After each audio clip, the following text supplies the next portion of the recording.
Ақша табуды білетін адам өзінің балаларының 30 жыл өмірін үнемдейді. Дәл осындай бір жақсы сөз естіп қалдым.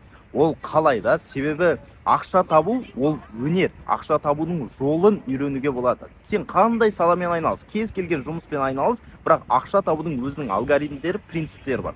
Соны үйренген ата-ана баласын тәрбиелеп жатқан кезде баласы соны көріп өседі да, одан кейін өз бетімен соны 30 жыл үйренуге уақыт жұмсамайды. А ол ең ұзақ уақыт. Біз алғашқы 30 жылымызда қателесеміз, көреміз, соны үйренеміз, қайтадан қателесеміз, әйтеуір бір ақша табудың бір жолын үйренеміз да. Ал біз егер де соны уже білетін болсақ, біздің баламыз соларды көріп өссе, олар уже 30 жыл жұмсамай өсіп келе жатқанда сол принциптердің барлығын үйренеді.